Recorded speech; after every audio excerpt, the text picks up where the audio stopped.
यावर्षी जे ऊस आंदोलन चालू आहे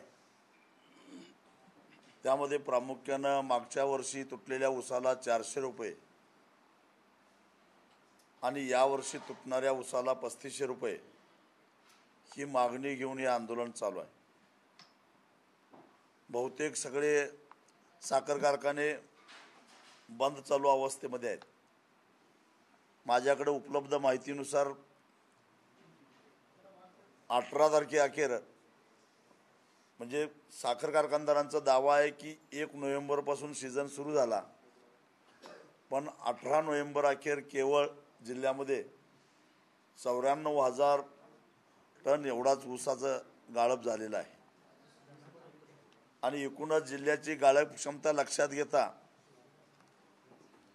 हे गाळप अतिशय नगण्य आहे। कुणाला कोणते कलर सूट होते, कुणाला कोणते नंबर सूट होते, कुणाला कोणती दिशी सूट होते हे तुम्हाला कळून घ्यावं बोला तर तुमचे हॉरोस्कोप आम्हाला सांगा, आम्ही त्याच्यावर बोलते। जावा ॲस्ट्रोट ॲप डाउनलोड करा, तुमचे पहिलं कॉल फ्री पावा। म्हणजे एक प्रकारे शेतकऱ्यांनी अभूतपूर्व अशा प्रकारची एकजूट दाखवलेली आहे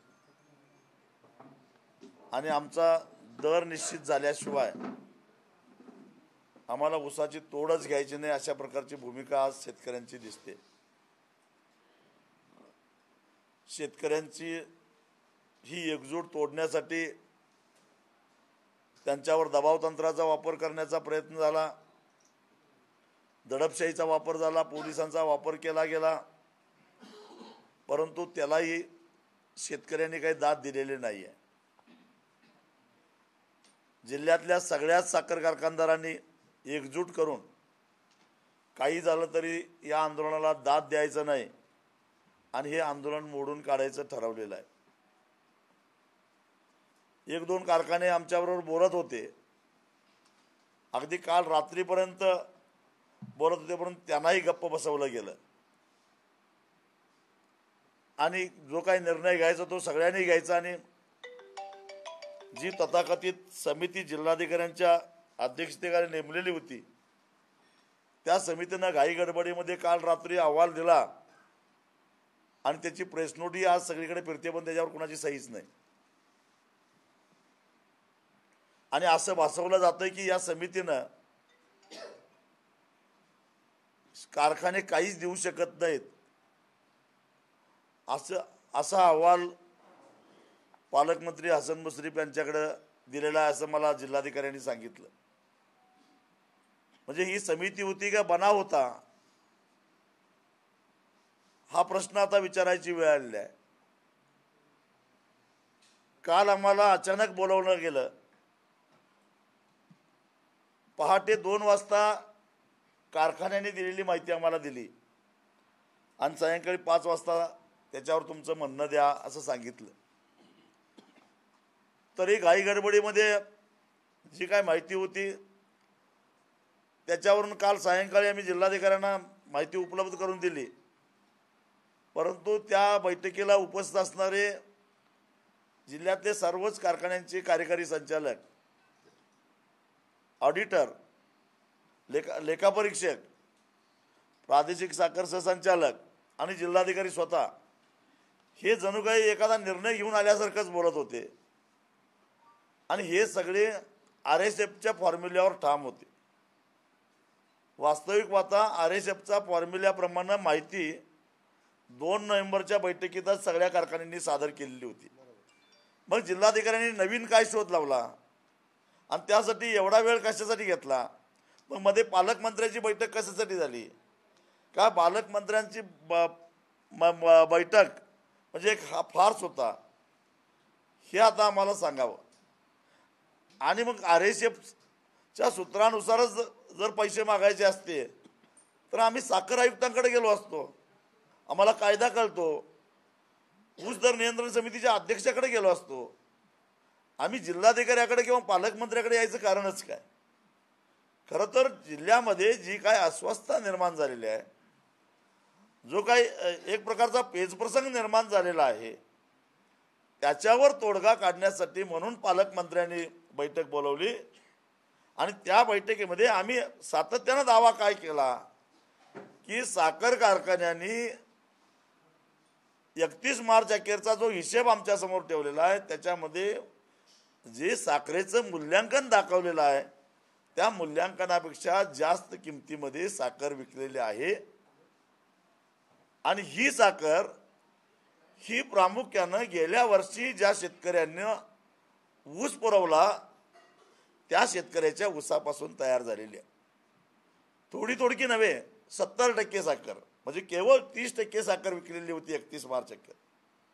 आणि मग उत्पन्नामध्ये धरत असताना या 70% साखरेला जो जादा भाव आला, त्यांच्या बॅलन्स शीटमध्ये दाखवलेला मूल्यांकनाचं धरू नका हिशेबात, तर जादा भाव आला त्यातून शेतकऱ्याला पैसे द्या आणि ते देता येतात असा आमचा दावा होता आणि आजही तो कायम आहे.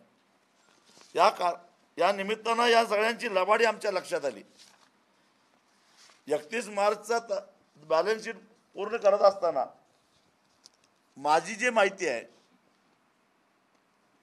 त्याप्रमाणे मार्च 2023 या महिन्यामध्ये साखरेचा भाव हा 3200 ते 3300 रुपये या दरम्यान होता. चिनी मंडीचा अहवालही तेच सांगतो. त्यामुळं मूल्यांकन धरायचं असेल तर ज्या महिन्यात मूल्यांकन केलं जातं त्या महिन्यातली साखरेचे भाव धरले पाहिजेत. आणि नंतर मग आमचं म्हणणं होतं की नंतर वाढलेले भाव आम्हाला फरक म्हणून द्या, जसं दुधाला फरक दिला जातो तसा. तर या जिल्ह्यातल्या कारखान्यांनी 31 मार्चचा शिल्लक साठा दाखवत असताना जे मूल्यांकन दाखवलं त्या एका कारखान्याच्या मूल्यांकनामध्ये आणि आकड्यामध्ये किती फरक आहे ते तुम्हीच आता बघून घ्या. जव्हार कारखाना 2935 रुपये मूल्यांकन दाखवलंय. DY Patil 3270, Olam sugar 2963, Ajara कारखाना 3445, भोगावती कारखाना 3558, दत्त शिरोळ 3066, संताजी घोरपडे 3303, रेणुका शुगर 3188, अतनी शुगर 3275, शरद नरंदे 3226, राजाराम बावडा 3480, बिद्री 3463, मंडलिक कारखाना 3590, कुंभी 3430, इकोकेन 3420, अतनी शुगर 3275, दौलत 3350, शाहू कागल 3118, गुरुदत्त शुगर 3650, वारणा 3595. म्हणजे 2900 पासून 3600 पर्यंत एकाच महिन्यामध्ये मूल्यांकन करत असताना वेगवेगळ्या कारखान्यांनी वेगवेगळे दर धरलेले आहेत. याचा अर्थ काय? म्हणजे हे यांचे हिशेब आहेत आणि हे यांनी मला पुरवलेले आकडे आहेत, हे माझे नव्हेत.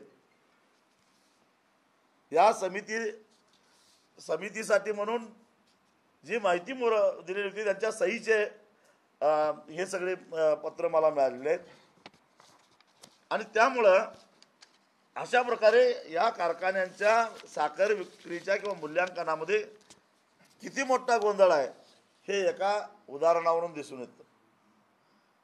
आता दुसरा मुद्दा असा आहे, आम्ही त्यांना सांगितलं की आम्हाला आरेशे मागतच नाही, आम्ही मागतोय ते 1 टन ऊसापासून जे उत्पन्न मिळालं.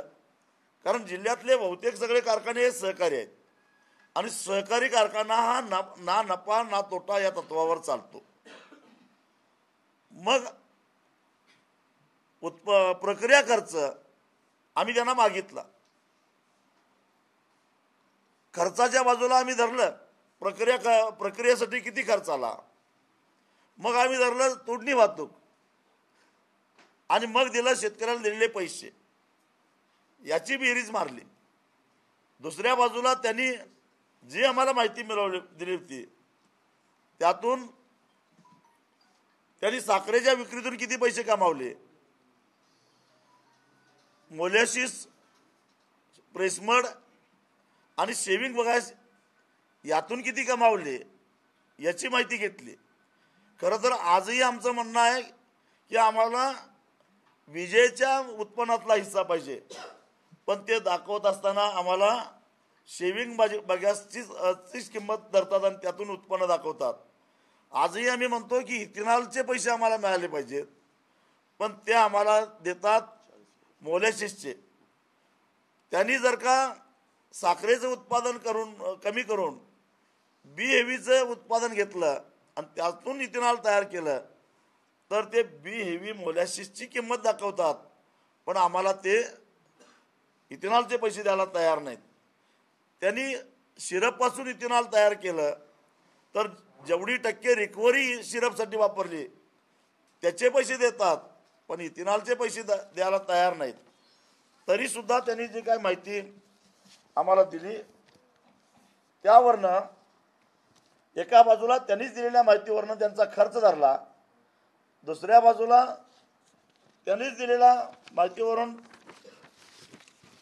आणि एकूण आमच्याकडे असलेली माहिती एकत्रित करून तो वजा केला. तर तरीसुद्धा जवाहर कारखाना अजूनही म्हणजे त्यांनी दिले टोटल सगळा खर्च वजा जाता एका टनाला ते 3171 रुपये देऊ शकतात. त्यांनी 2900 रुपये दिलेले आहेत, 271 रुपये त्यांनी अजून देणं लागतात. या प्रायमरी प्रॉडक्टचा हिशेब धरला तरी. दुसरा कारखाना आहे रेणुका शुगर, त्या सगळा हिशेब केला तर ते 3345 रुपये देणे लागतात. 3100 रुपये दिलेले आहेत, अजूनही ते 245 रुपये आम्हाला देणं लागतात. शरद कारखाना 3002 रुपये ते देणं लागतात, 2900 दिलेले आहेत, अजूनही 102 रुपये ते आमचे देणे लागतात. गुरुदत्त कारखाना 3027 त्यांचा द्यायला पाहिजेत, 29 दिलेले आहेत, 127 रुपये त्यांचे निघतात. दत्त शिरोळ खरं तर 3231 द्यायला पाहिजे, 2950 दिलेले आहेत, 281 रुपये त्यांचे निघतात. कुंभी कासारी 3287 रुपये त्यांचे होतात, 3150 रुपये ते दिलेले आहेत, 137 रुपये ते देणं लागतात. संताजी घोरपडे त्यांनी 3194 रुपये ते देणं लागतात, 3000 रुपये दिलेले आहेत, 194 रुपये ते देणं लागतात. बिदरी कारखाना 3537 देणं लागतात, 3209 दिलेले आहेत, 328 रुपये ते देणं लागतात. DY पाटील 3220 रुपये देणं लागतात, 3050 दिलेले आहेत, 170 रुपये ते देणं लागतात. असे बहुसंख्य कारखाने आहेत आणि त्यांची ही माहिती आम्ही काढलेली आहे. मी आता जिल्हाधिकाऱ्यांना फोन केला की तुम्ही काढलेला तो सगळा हिशेब चुकीचा आहे, माझ्याकडं वेगळा हिशेब निघतो आणि या हिशेबाचं काय करणार, उद्याच्या बैठकीचं काय. तर जिल्हाधिकाऱ्यांनी सांगितलं की बैठक घ्यायचा प्रश्नच उद्भव होत नाही, तुम्हाला कारखाने काहीच देणं लागत नाहीत आणि त्यामुळं मी जो काही अहवाल आहे तो अहवाल तयार केलेला आहे आणि पालकमंत्र्यांना पाठवलेला आहे. याचा अर्थ असा झाला की शेतकऱ्यांच्या तोंडाला पानं पुसायचं हे आधीच ठरलेलं होतं आणि या सगळ्याचे सूत्रधार हे पालकमंत्री हसन मुश्रीफ आणि बंटी पाटील हेच दोघे आहेत असं आमचं स्पष्ट मत आहे. आणि मग असं जर असेल आता जे काय व्हायचं ते मैदानातच होईल. जर या जिल्ह्यातल्या ऊस उत्पादक शेतकऱ्यांना फसवायचं असं वेगवेगळ्या पक्षात आणि आघाड्यात असणाऱ्या या दोन नेते आणि त्यांच्या नेतृत्वाखाली काम करणाऱ्या सगळ्या सर्वपक्षीय कारखानदारांनी ठरवलं असेल तर जे काय व्हायचं आता मैदानातच होईल. आम्ही मागं हटणार नाही, पण त्यांना गुडघं टेकायला लावल्याशिवाय सोडणार नाही. आणि म्हणून आज या ठिकाणी मी अजून एक महत्त्वपूर्ण घोषणा करतो. जो चक्काजाम आम्ही महामार्गावर रविवारी 26 नोव्हेंबरला करणार होतो तो चक्काजाम आता गुरुवारी 23 नोव्हेंबरला करतोय आणि आता निकराची लढाई आमची आता सुरू झालेली आहे. रपान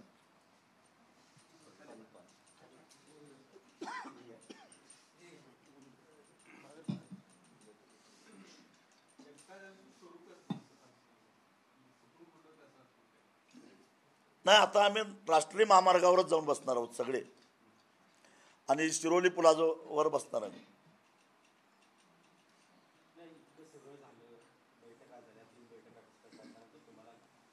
अहवाल दिले, मग जिल्हाधिकाऱ्यांच्या ह्याच्यामध्ये पैसे निघत नाहीत, तुमच्यात 100, 150, 200, 300 रुपयापर्यंत निघतात पैसे, मग नक्की हिशोब चुकतोय कोणाचा? यांना हे पैसे द्यायचे नाहीत. मी अजूनही सांगतो की बऱ्याच कारखान्यांनी ऊसातली साखर ही इथेनॉलकडं डायव्हर्ट केलेली आहे आणि हिशेब देत असताना त्यांनी बी हेवीची किंमत धरलेली आहे, सिरपची किंमत धरलेली नाही. तर 1% रिकव्हरी समजा सिरपसाठी वापरली तर 1% रिकव्हरीचा फॉर्म्युला काय FRPचा, तर 307 रुपये तेवढेच फक्त उत्पन्नामध्ये धरलेले आहेत. आणि सी हेवी मोलॅसिस म्हणजे एरवी जे काय 38 ते 40 किलो निघतं त्याची किंमत धरलेली आहे. त्याच्यापासून तयार झालेल्या एंड प्रॉडक्ट म्हणजे स्पिरिट, इथेनॉल किंवा अल्कोहोल याचं धरलेलं नाही. त्यांनी कारखान्यासाठी वापरलेली स्टीमसाठी वापरलेली बगॅस वगळता जेवढा सेविंग बगॅस आहे त्याचीच किंमत धरलेली आहे. आणि त्या सेविंग बगॅसपासून तयार झालेलं वीज किंवा विजेचं उत्पन्न हिशेबात धरायला ते तयार नाहीत. वास्तविक पाहता याआधी त्यांनी जेव्हा कोजनचे प्रकल्प उभा केले ते आवाच्या सभा असणाऱ्या या सगळ्या प्रकल्पाचा खर्च हा सभासदांच्या किंवा सभासदांच्या पैशातून झालेला आहे. त्याचे हप्ते शेतकऱ्यांनी भरलेले आहेत, त्यासाठी आम्ही कमी दर घेतलेला आहे. आणि मग आता बऱ्याच कोजनचे पैसे पिटून गेलेले आहेत आणि मग आता उत्पन्न मिळताना मात्र त्याचे एंड प्रॉडक्टचे पैसे न धरता ते हिशेबामध्ये बगॅसचे धरतायत. मग या कोजनचा शेतकऱ्याला उपयोग काय झाला? तेच इथेनॉलच्या बाबतीत त्यांचं म्हणणं आहे की इथेनॉलचा प्रोजेक्ट हा वेगळा प्रोजेक्ट आहे, डिस्टिलरी ही वेगळी आहे, पण त्या डिस्टिलरीसाठी हप्ते भरायला तुम्ही आमच्याच कारखान्यातनं पैसे घेतले, आमच्याच कारखान्याची मालमत्ता तारण ठेवून कर्ज उचलली आणि आज उत्पन्नाच्या वेळी मात्र म्हणताय की ते युनिट वेगळं आहे, हे आम्ही चालून देणार नाही. आणि त्यामुळं 400चा आमचा आकडा चुकीचा नाही, पण त्यांनी दिलेल्या आणि आम्ही जे सांगितलं परवाच्या बैठकीमध्ये 16 तारखेच्या काय सांगितलं की यांचे जवळपास जो काय प्रक्रिया खर्च आहे तो 900 पासून 1200 पर्यंत आहे 1 टनाचा, 1382. आम्ही त्यांना सांगितलं होतं की देशातली या एकूण शुगर टेक्नॉलॉजीमधली एक सर्वोच्च अशी आणि नामवंत संस्था आहे कानपूर शुगर टेक्नॉलॉजी इन्स्टिट्यूट. त्या इन्स्टिट्यूटनं जे पॅरामीटर्स उत्पादन खर्चाचे दिलेले आहेत, मापदंड दिलेले आहेत, त्या मापदंडाप्रमाणेच आमचा उत्पादन खर्च धरला पाहिजे. आणि ते मापदंड जर बघितले तर ते 700 रुपयापेक्षा कमी आहेत एकूण त्याची जर बेरीज मारली तर. मग तरीसुद्धा आम्ही मान्य केलं तुमचं कन्व्हर्जन कॉस्ट. आणि मग आमच्याकडे पैसे शिल्लक नाहीत, आम्ही देऊ शकत नाही आणि पुढच्या वर्षी तुम्हाला मागा वाढवून देतो असं म्हणणं. याचा अर्थ गेल्या वर्षाच्या पैशाच्या उत्पन्नातून पुढच्या वर्षीच्या शेतकऱ्याला पैसे देणं हा मागील वर्षी ज्यांना ऊस पुरवला आहे त्याच्यावर अन्याय आहे असं आमचं मत आहे.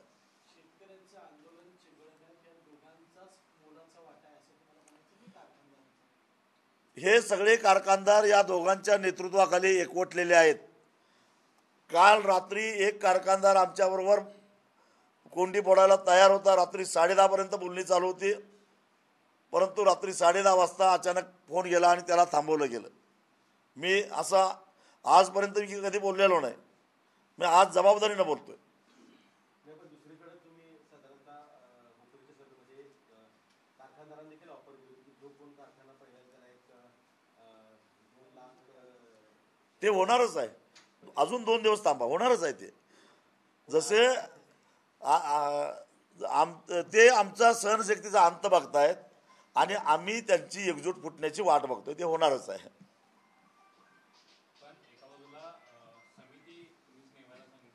समिती मी नेमायला सांगितलेली नाही ती.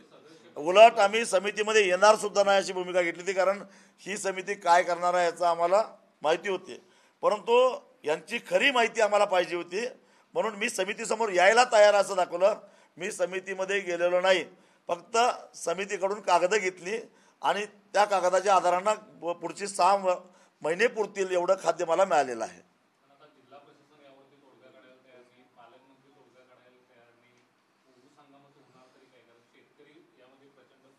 आता शेतकरी विरुद्ध सगळी व्यवस्था असा संघर्ष सुरू झालेला आहे. सरकार, विरोधी पक्ष, कारखानदार आणि प्रशासन सगळे एकवटलेले आहेत. आता आम्ही रस्त्यावर आलो. काल अनेक ठिकाणी चक्काजाम आंदोलन झालं, आमच्यावर गुन्हे दाखल झाले. पण आमच्यावर जसे गुन्हे दाखल झाले तसं हे कारखान्याचे गुंड रस्त्यावर येऊन शेतकऱ्यांना मारहाण करतात किंवा तंबी देतात. त्यांच्यावर किती गुन्हे दाखल झाले याची माहिती जिल्हा पोलीस प्रशासनानं द्यावी.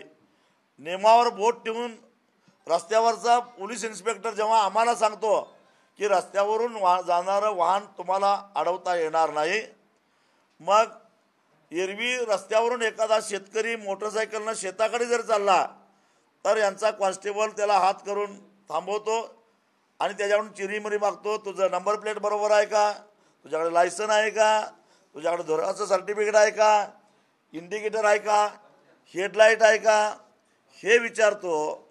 मग मला त्याच पोलीस अधिकाऱ्यांना एक प्रश्न विचारायचा आहे. हे जे गुंड लोक तुमच्या संरक्षणामध्ये ऊसाची वाहतूक करायला लागलेले आहेत, त्या ट्रॅक्टरचा फिटनेस तुम्ही बघितला आहे का? जो ट्रॅक्टर मुळामध्ये नियमबाह्यरित्या रस्त्यावरून वाहतूक करायला लागला ऊसाची, त्याला पोलीस संरक्षण देतातच कसं? ट्रॅक्टरचा फिटनेस, ड्रायव्हरचं लायसन, त्याला इंडिकेटर, ट्रॉलीला ब्रेक आणि पासिंग, RTO पासिंग, ही कागदपत्र त्यांनी तपासली का? कशाच्या आधारानं पोलिसांनी त्या वाहनाला संरक्षण दिलं, या प्रश्नाचं उत्तर मला पाहिजे.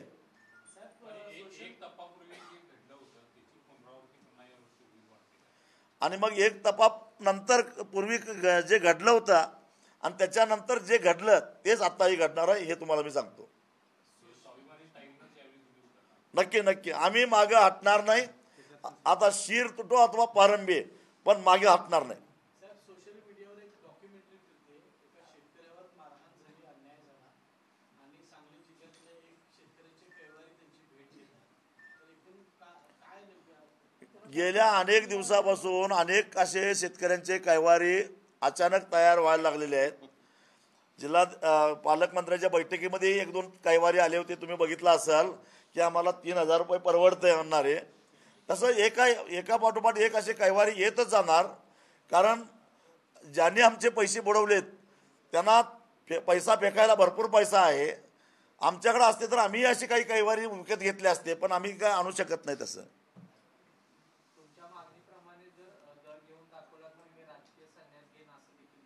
कुणाला काय करायचं ते करावं. मी माझ्या मुद्द्याशी ठाम आहे आणि मी मागे हटणार नाही. कोण काय कोल्हेकोई करतं याच्याशी मला काय देणं घेणं नाही.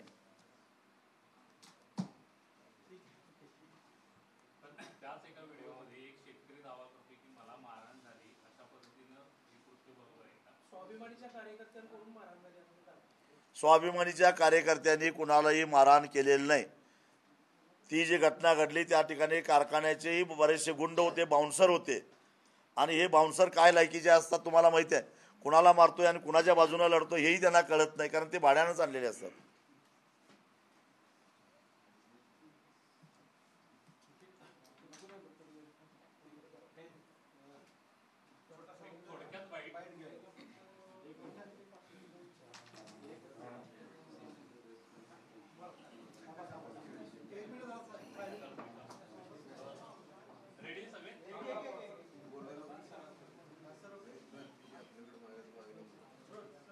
पालकमंत्र्यांची समिती नेमली होती, त्या समितीचा अहवाल आलाय, तो तुम्हाला मान्य आहे का? काय भूमिका असणार आहे?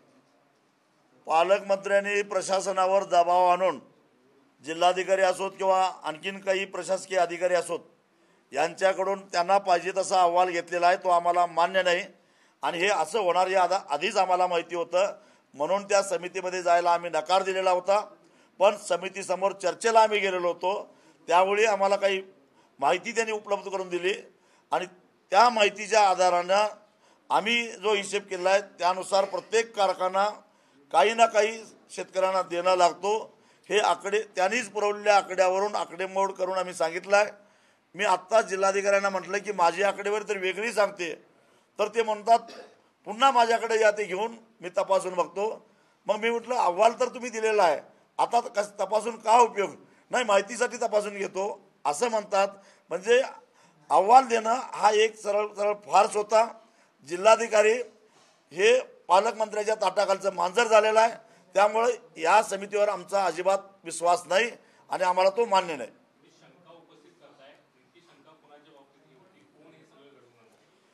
हे जे घडवलेलं आहे ते जिल्ह्याचे पालकमंत्री नामदार हसन मुश्रीफ आणि आमदार बंटी पाटील, कारण सर्वपक्षीय कारखानदार या दोघांच्या नेतृत्वाखाली एकवटलेले आहेत आणि त्यांना शेतकऱ्यांचं आंदोलन मोडून काढायचं आहे। पण एक वेळ आम्ही त्यांना मोडून काढू, पण आमचं आंदोलन मोडून देणार नाही। आमचा ऊस आमच्या शेतात आहे, आमचं काही नुकसान होत नाही, कारखानदारांनी त्यांचा विचार करावा। खरं तर काल चक्का जामच्या वेळी 26 नोव्हेंबरला रविवारी आम्ही राष्ट्रीय महामार्ग रोखण्याचा इशारा दिला होता, त्याच्यामध्ये आम्ही बदल करतोय। येत्या गुरुवारी म्हणजे 23 नोव्हेंबरला राष्ट्रीय महामार्ग आम्ही शिरोली पुलावर रोखून धरणार आहोत। पोलिसांना जे काय कारवाई करायची ती खुशाल करावी, प्रशासनाला जी दडपशाही करायची खुशाल करावी, आम्ही मागं हटणार नाही। आमची आता आरपारची लढाई सुरू झालेली आहे। वेळ सकाळी 11 वाजता। हो, आम्ही आता उठणारच नाही आम्हाला न्याय मिळाल्याशिवाय, कारण सरकार आमच्या बाजूला नाही, कारखानदार आमच्या विरोधात आहे, विरोधी पक्ष आमच्या बाजूला नाही। मग आता आम्ही त्याच्याशिवाय आमच्याकडे पर्यायच नाही। कारखानदारांचे पालक झालेले आहेत ते, त्यामुळे त्यांना रात्रभर झोप लागत नाही।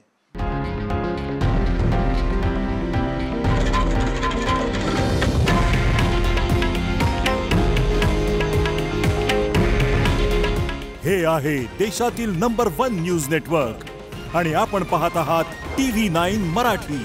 काळजी तुमची, हित महाराष्ट्राचं।